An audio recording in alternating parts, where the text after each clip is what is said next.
Notes on hatred.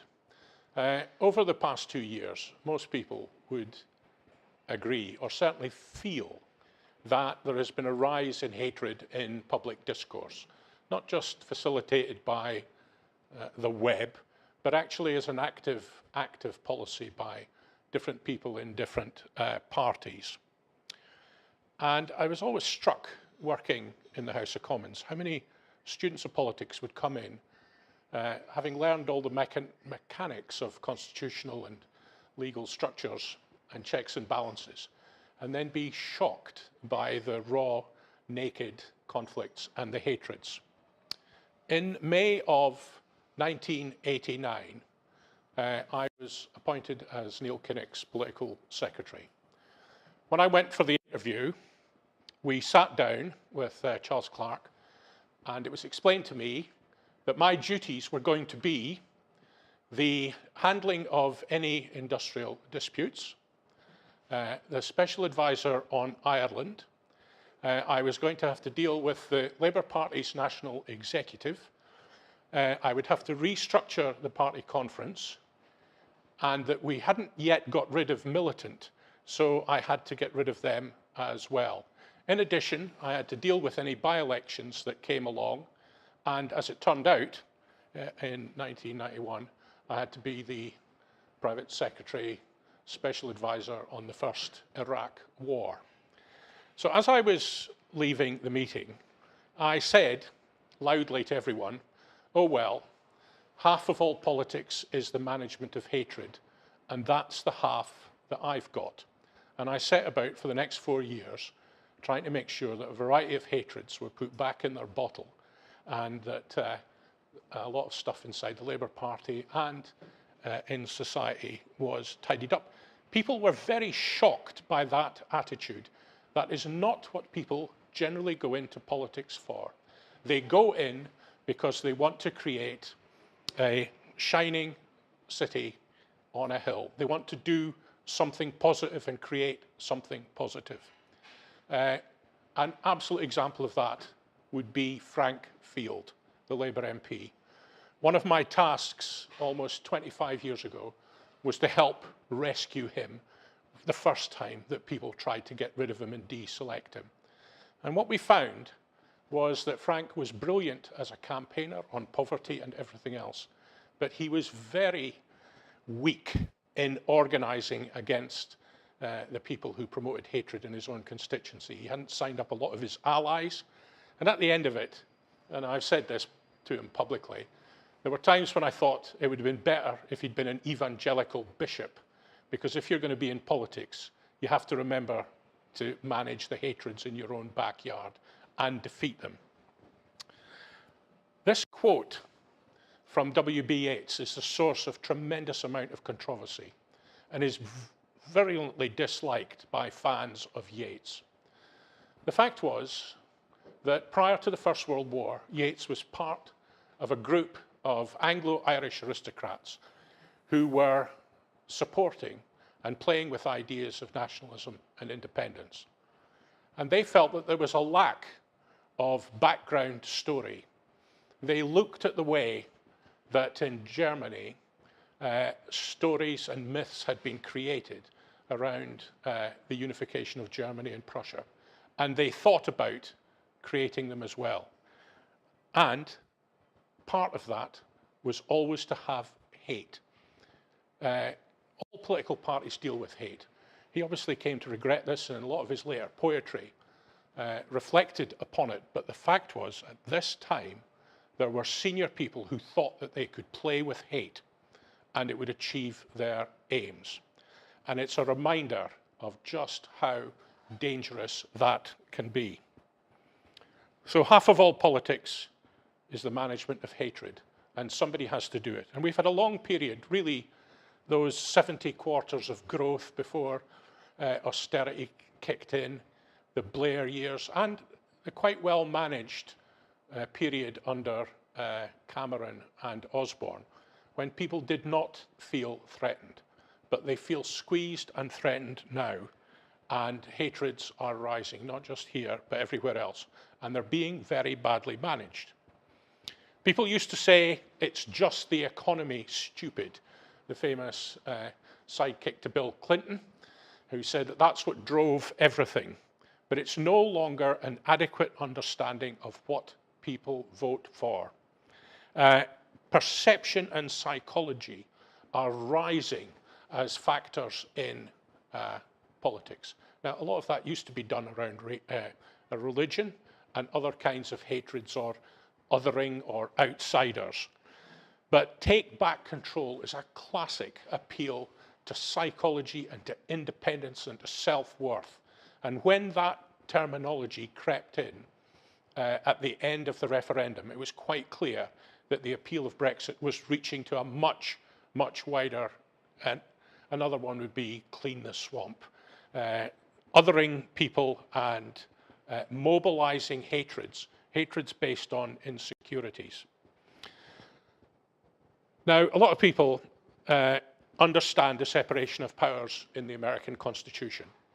But what most people don't understand is the role of political parties.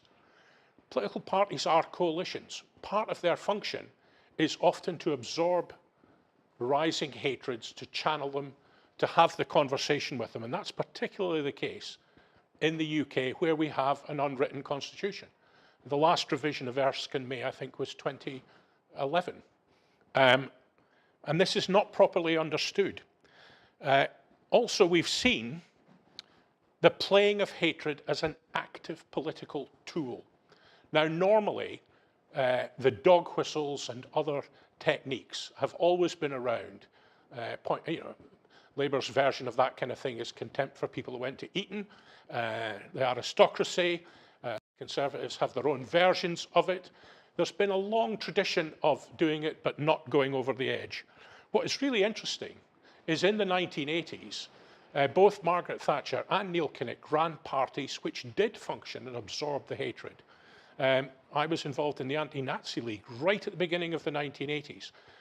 High unemployment, all the conditions were there for something terrible, but they never got off the ground because there was a voice for that level of anger which came through the Conservative Party. The anger in the trade unions came through the Labour Party, came through Scargill, and Kinnock and others had to face it down when it stepped over the line. Now, I'm not being mechanistic about these things. It doesn't always work. It can be very, very painful. Interestingly, Nicola Sturgeon and Alex Salmond, who are currently in trouble, nonetheless, after the Scottish referendum, they took quite immediate action to diffuse hatred.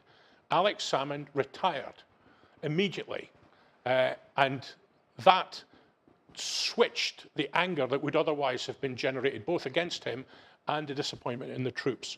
Nicola Sturgeon stepped up, provided a fresh voice, and was very strict against what they call the trots, the trolls inside the edges of Scottish nationalism. And that kind of thing is quite important. So they performed that function, and it absorbed some of those hatreds. The thing is still bubbling along. Political parties are important in it. In America, the political parties, of course, use primaries. And somehow, as Trump went through, I think, 12 primaries, the Republican establishment still didn't get the message that people were voting for him because they were fed up with what they were being offered. An extraordinary failure to read the ruins along the way. But the political parties were sending out the signals, but they themselves had become so ossified as they had in Britain. In the UK, people like me left behind us little checks and balances, like you couldn't stand for the leader of the Labour Party unless you could get 15% of the votes in the Parliamentary Labour Party, which of course John MacDonald and Jeremy Corbyn were never going to do unless some people forgot, as did Sadiq Khan and Margaret Beckett and Frank Field, interestingly. They all forgot, and they gave him nominations that got them over the edge, and they let the genie out of the bottle because people wanted to punish the Labour Party's leadership and the government, and then they did it. So the party performed that function. But when people say that they're having an existential crisis, it's only existential because they aren't really thinking that part of what they have to do every day is manage hatreds. Lots of people would like to abolish hatreds. That's utopian.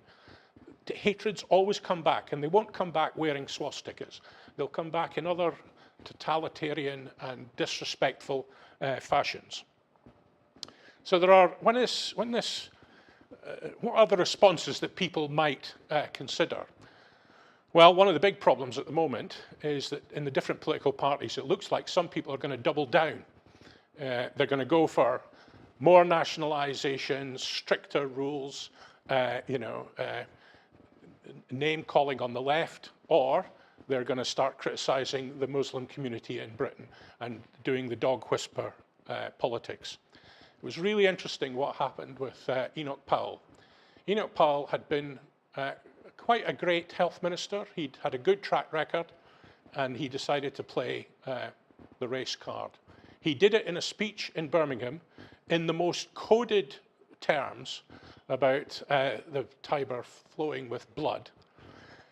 In the days when there was no 24-hour media, there wasn't Twitter or anything else, and the message was reported back in the newspapers. The following week, the Parliamentarians all came back to London, and he was fired. He was fired by Ted Heath's cabinet, and although there was a bit of knockabout, the whole of the Labour Party leadership agreed with it. And why was that? Because they were of an age and had been to war, and they all knew where it led. And they were not prepared even to tolerate that kind of dog whistle in the early days. And somebody like Enoch Powell was cast out. And it is, most people look at it as the start of all the anti-immigration and as a story of evil and racism. But it is another story as well of how the Conservative Party pulled itself up and excluded him. And while it may have set a running sore going, which is erupted 50 years later, nonetheless, a party performed its function, that part of it which is managing hatred.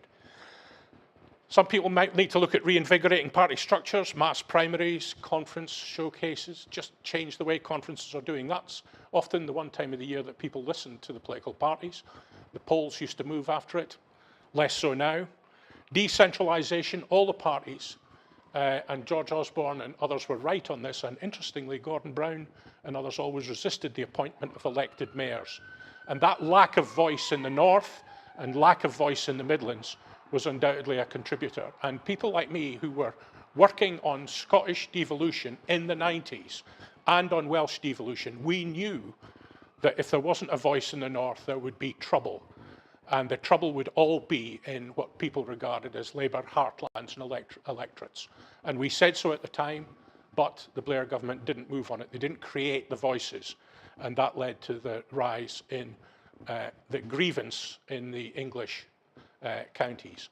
And John Denham and others have written about all of that, the former cabinet minister, and there are other videos that will be done on it.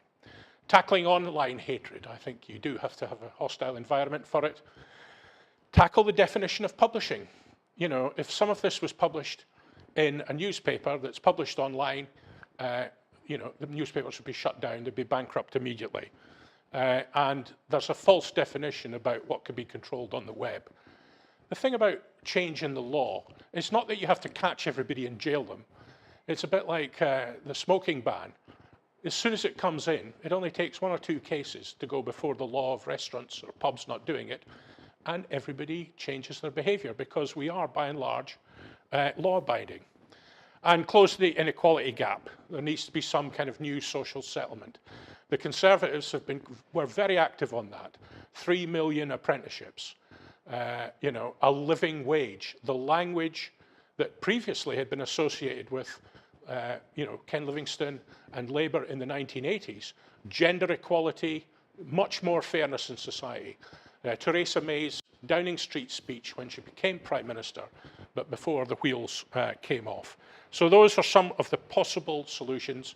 They're not adequate, but it's quite clear that unless more of these are taken up inside the political parties, and in the short term, a lot of the action is going to have to be inside the political parties, both to give a voice to the grievances behind hatred and articulate them properly and find solutions for them, but also to deal with anybody who decides that they're going to step over the line. Those are my notes on hatred, and it's a different way of thinking about politics. And if you're having an existential crisis, it might help you get over it and decide that there are some things that you have to do. So thank you very much, and I hope that provides some insight. Thank you.